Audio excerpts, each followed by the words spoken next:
دجال کی آمد۔ قرب قیامت کی 10 بڑی علامات میں سے ایک علامت دجال کا ظاہر ہونا بھی ہے۔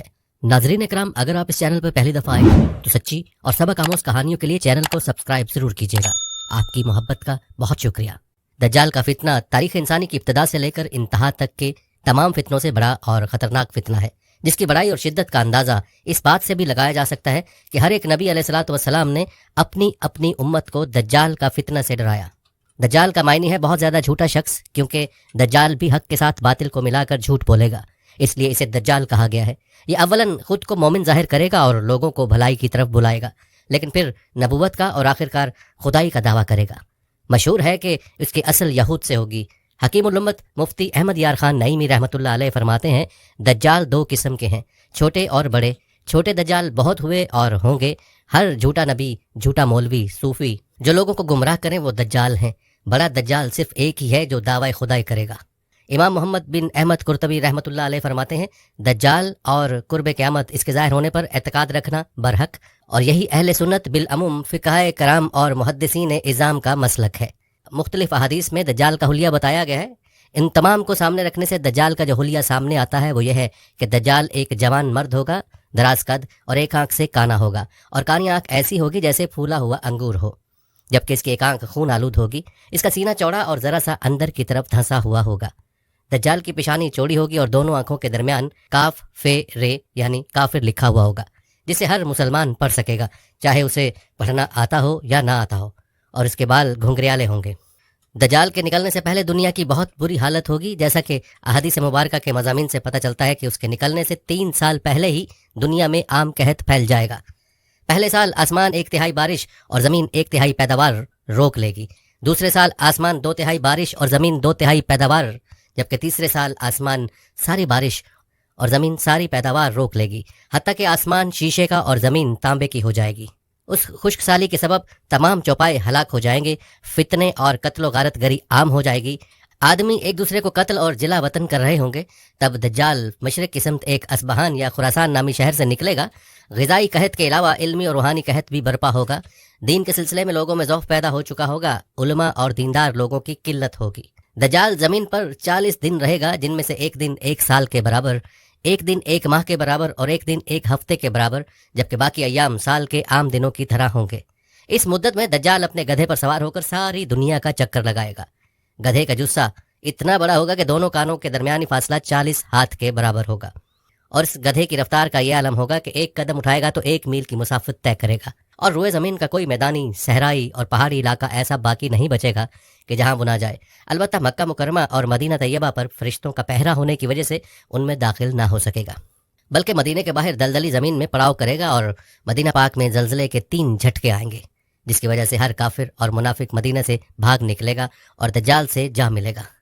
اس روز مدینہ پاک ہر منافق اور فاسق مرد و عورت سے خالص و پاک ہو جائے گا، اسی لیے اس دن کا نام یوم الخلاص بھی ہے، اور بعض روایت کے مطابق بیت المقدس اور کوہ طور پر بھی نہیں جا سکے گا۔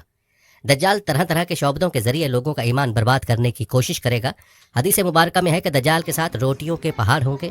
دجال کے پیروکاروں کے علاوہ باقی لوگ سخت تکلیف میں ہوں گے۔ اس کے ساتھ 2 نہریں ہوں گی، جن میں سے ایک کو جنت اور دوسری کو دوزخ کہے گا۔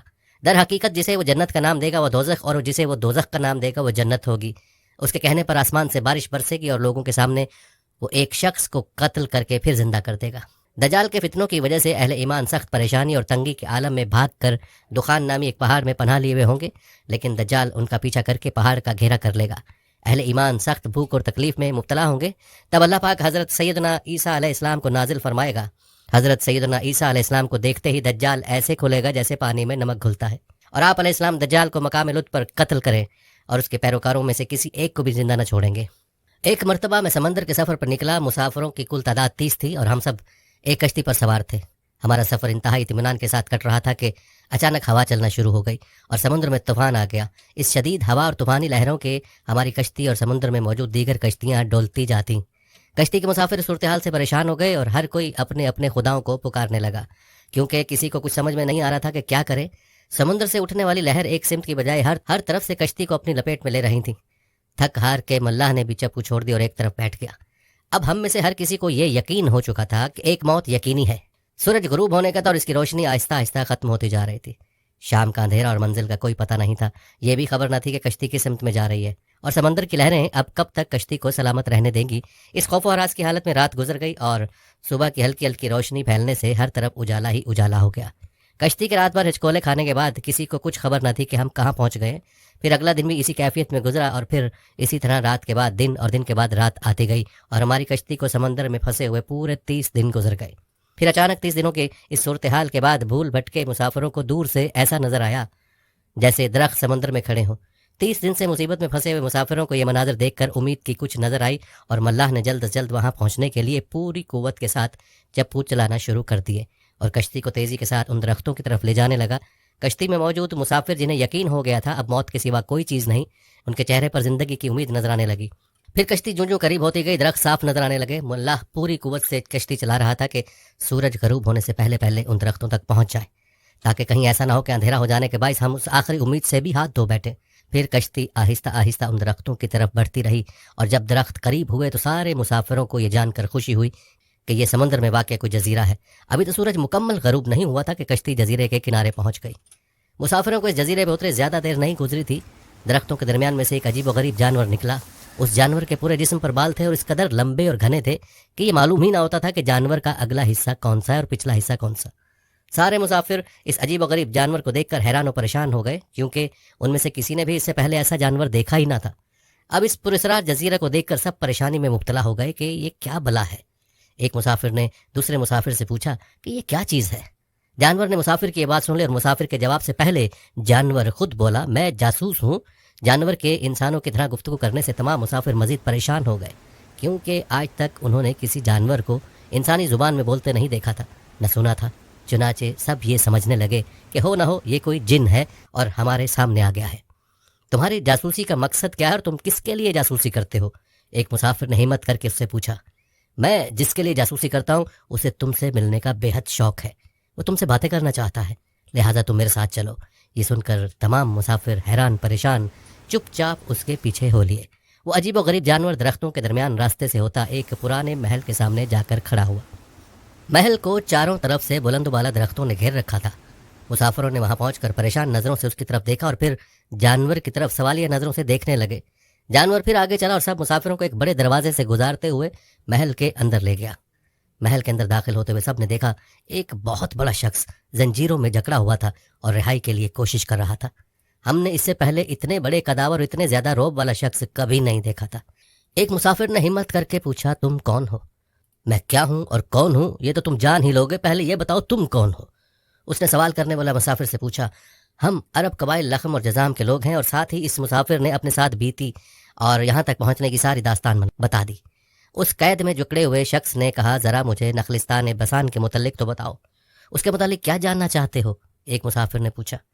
خبردار، ان قریب ان پر پھل لگنا بند ہو جائے گا، وہ قیدی غصیلے انداز میں بولا۔ پھر وہ مسافروں سے مخاطب ہوئے کہنے لگا، اچھا قبرستان کے دریاؤں کے متعلق تو بتاؤ۔ مسافروں نے کہا، دریا کے متعلق کیا پوچھنا چاہتے ہو؟ وہ بولا، اس میں پانی ہے؟ مسافروں نے کہا، ہاں اس میں پانی ہے۔ اس نے کہا، ان قریب اس کا پانی ختم ہو جائے گا۔ پھر وہ کہنے لگا کہ زغر کے چشمے کے متعلق تو بتاؤ، کیا پوچھنا چاہتے ہو؟ مسافروں نے کہا، یہی کہ اس چشمے میں پانی ہے کہ نہیں، اور اگر وہاں پانی ہے تو پھر وہاں کے لوگ چشمے کے پانی سے کھیتی باڑی کرتے ہیں؟ پھر وہ پوچھنے لگا، اچھا مجھے بتاؤ کہ امیوں کے نبی محمد کے بارے میں تو بتاؤ۔ مسافروں نے جواب دیا، انہوں نے مکہ سے اپنی دعوت کا اعلان کیا اور اب وہ مکہ سے نکل کر یثرب میں موجود ہیں۔ کیا وہ عرب کے لوگوں کے ساتھ کوئی لڑائی لڑے؟ عربوں نے لڑائی میں ان کے ساتھ کیا سلوک کیا؟ قیدی نے پوچھا۔ جواب ملا، وہ بہت سے عربوں پر غالب رہے اور بہت سے عربوں نے تو ان کی اطاعت بھی قبول کر لی ہے اور اب وہ خود کو ان کے تابعداری میں رکھتے ہیں۔ یہ سنتے ہی وہ غصے سے پھنکارا اور زنجیروں کو جھٹکا دیا۔ پھر مسافروں کو مخاطب کر کے بولا، میں اب تم کو خود سے متعلق بتاتا ہوں کہ میں دجال ہوں اور تمہاری باتوں سے معلوم ہوتا ہے کہ مجھے یہاں سے نکلنے کی اجازت ملے گی۔ میں پھر اس جزیرے سے نکلوں گا اور 40 دن میں ساری دنیا گھوموں گا۔ دنیا کی کوئی بستی اور گاؤں ایسا نہیں ہوگا جہاں سے میرا گزرنا ہو۔ ہاں، مکہ اور مدینہ میں جانا میرے بس سے باہر ہے، مجھے وہاں جانے کی اجازت نہیں۔ میں ان دونوں شہروں میں جانے کی کوشش بھی کروں گا تو فرشتے میرے سامنے رکاوٹ بن جائیں گے، ان کے ہاتھوں میں تلواریں ہوں گی اور وہ مجھ سے لڑیں گے۔ یہ داستان ہمیں ایک صحابی نے سنائی جو اسلام قبول کرنے سے پہلے عیسائی تھے۔ یہ عجیب و غریب سا واقعہ دیکھنے کے بعد وہ آپ صلی اللہ علیہ وآلہ وسلم کی خدمت میں حاضر ہو کر مسلمان ہو گئے۔ ناظرین اکرام، اگر آپ اس چینل پر پہلی دفعہ آئے ہیں تو سچی اور سبق آموز کہانیوں کے لیے چینل کو سبسکرائب ضرور کیجیے گا۔ آپ کی محبت کا بہت شکریہ۔